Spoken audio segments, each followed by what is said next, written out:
परभणी येथील डॉक्टर बाबासाहेब आंबेडकर यांच्या हातातील भारतीय संविधान तोडफोड प्रकरणी व पोलीस कस्टडीत गंभीर मारहाणीत भीमसैनिक सहित सोमनाथ सूर्यवंशी यांच्या मृत्यूच्या घटनेच्या निषेधात लाखनी येथे आंबेडकरवादी विविध संघटनांतर्फे लाखनी येथे निषेध मोर्चा व आक्रोश मोर्चा काढण्यात आला। या मोर्चाची सुरुवात महाप्रज्ञा बुद्ध विहार पासून सुरुवात होऊन पोलीस स्टेशन मार्ग तहसील कार्यालयातील चौकात सभेत रूपांतर झाले। या प्रसंगी साहित्यिक सुरेश खोब्रागडे, वंचित बहुजन आघाडीचे जिल्हाध्यक्ष डीजी रंगारी, बीएसपीचे मनोज कोटांगले, महाप्रज्ञा बुद्ध विहारचे सुरेंद्र बनसोड, वंचित बहुजन आघाडीचे युवा जिल्हाध्यक्ष दीपक जनबंधू, सामाजिक कार्यकर्त्या अश्विनी भिवकडे व इतर मान्यवरांचे भाषणे झाले। त्यानंतर मनस्मृती दहन करण्यात आले व देशाचे गृहमंत्री अमित शहा यांनी डॉक्टर बाबासाहेब आंबेडकर बद्दल जे वक्तव्य केले त्याच्याबद्दल अमित शहा यांचा निषेध करण्यात आला। नंतर तहसीलदार मार्फत विविध मागण्यांचे वरिष्ठांना निवेदन पाठविण्यात आले व सोमनाथ सूर्यवंशी शहीद भीम सैनिकांना श्रद्धांजली अर्पित करण्यात आली।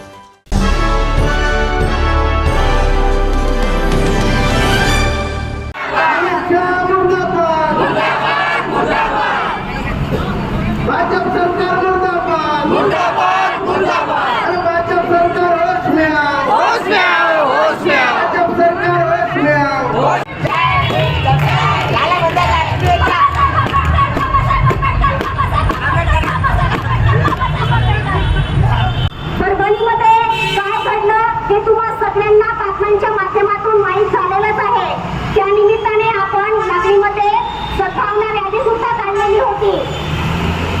या हत्येच्या निषेधार्थ मी या ठिकाणी परभणी पोलिसांचा, परभणी प्रशासनाचा जाहीर निषेध व्यक्त करते आणि अमित शहा यांनी डॉक्टर बाबासाहेब आंबेडकरांचा जो अपमान केला की आंबेडकर आंबेडकर आंबेडकर हे आता फॅशन झालेली आहे, जर देवाचं नाव इतक्यांदा जपलं असतं तर कदाचित सगळ्यांना स्वर्ग प्राप्त होईल।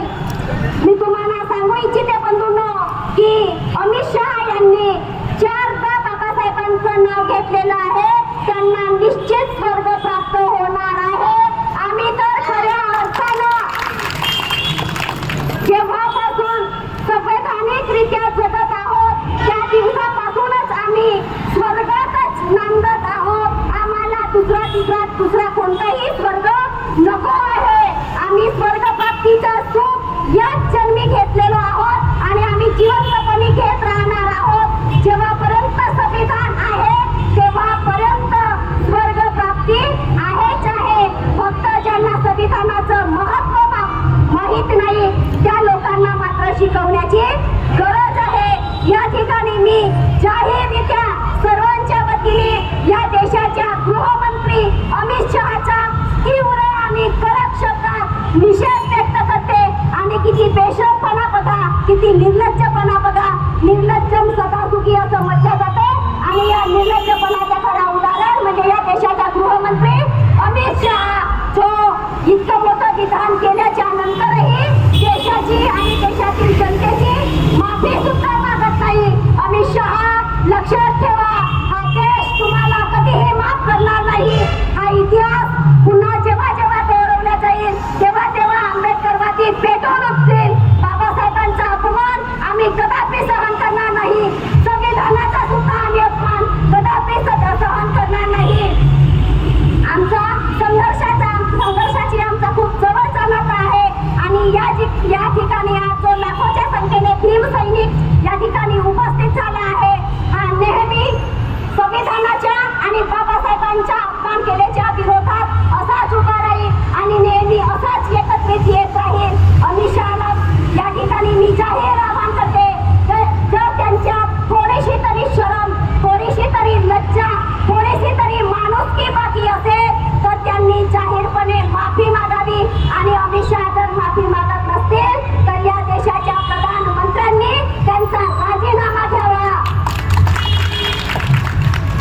वैज्ञानिक दृष्टिकोन बाळगणे ही आपली प्रत्येक भारतीय नागरिकाची जबाबदारी असताना संसदेत पदग्रहण करताना या भारतीय संविधानाची शपथ घेऊन हे लोक त्या खुर्चीवर बसतात सत्तेच्या आणि त्याच ठिकाणी भारतीय संविधानाचा अपमान करतात, डॉक्टर बाबासाहेबांचा अपमान करतात। हे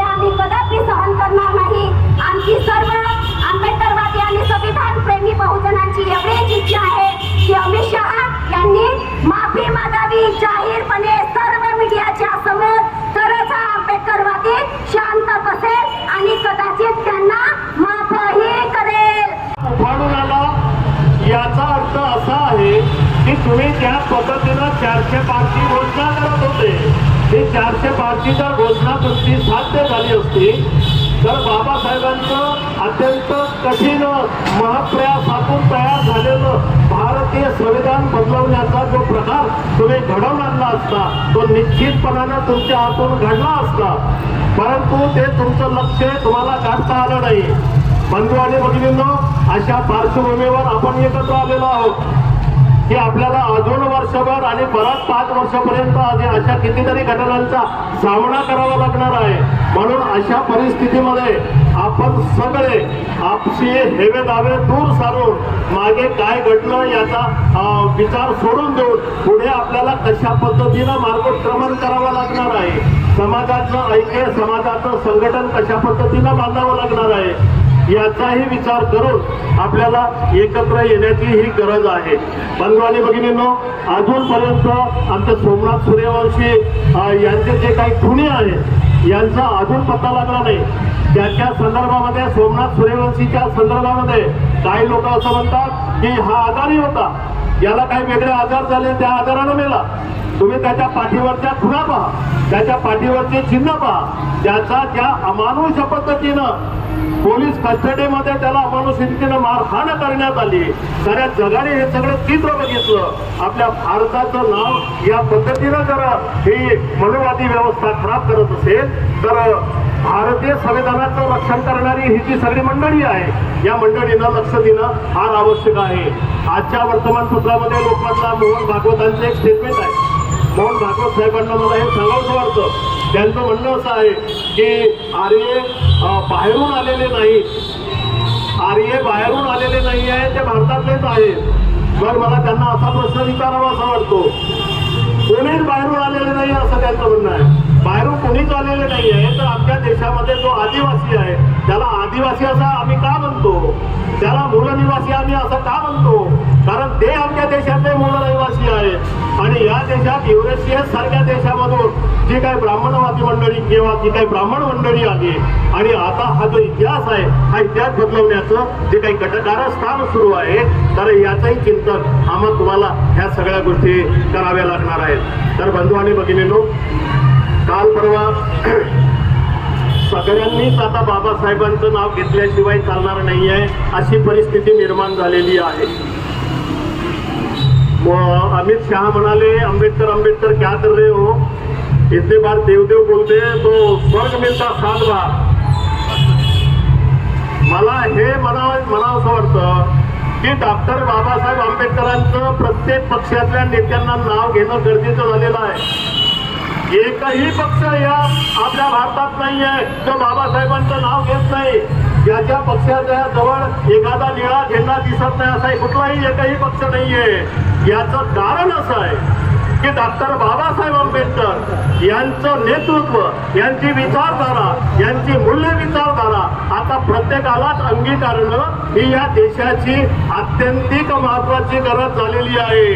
याचं कारण असं आहे की डॉक्टर बाबासाहेब आंबेडकर हा आमच्या देशाचा विकासाचा पासवर्ड आहे. हे आम्ही निश्चितपणे ठरवून टाकलं पाहिजे. और निरोगी समाज बनाने वाले डॉक्टर थे भीमराव अंबेडकर. संवैधानिक कानून के मास्टर थे भीमराव अंबेडकर और निरोगी समाज बनाने वाले डॉक्टर थे भीमराव अंबेडकर. अरे परिवर्तन की आवाज उठाने वाले लीडर थे भीमराव अंबेडकर और बाप से बढ़कर ग्रेट फादर थे डॉक्टर भीमराव अंबेडकर. 1927 ला अजून काय झालं, महाडचा 14 सत्याग्रह होता.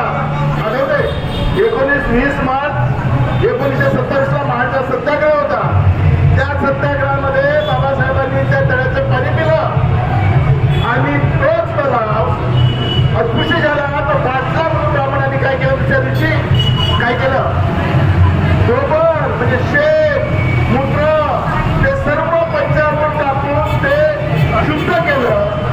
म्हणजे बाबासाहेबांना इतकं वाईट वाटलं की जिथं ते उंदर कुत्र्या मांजरची करतात त्या तलावात ते पाठत नाही.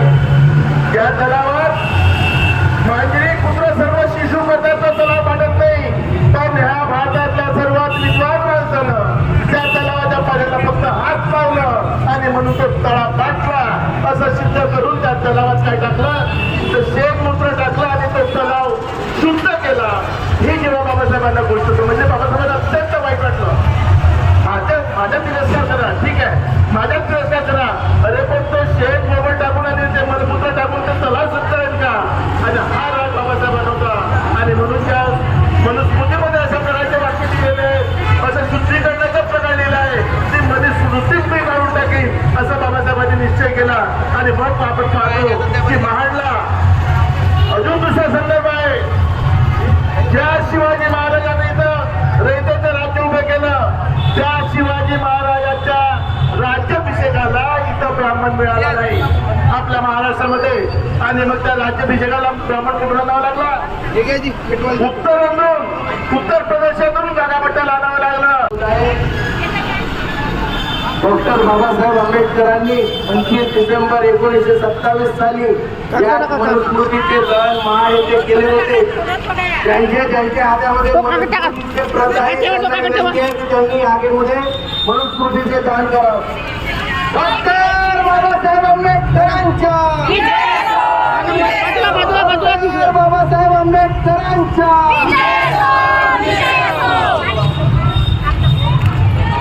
डॉक्टर बाबासाहेब आंबेडकरांच्या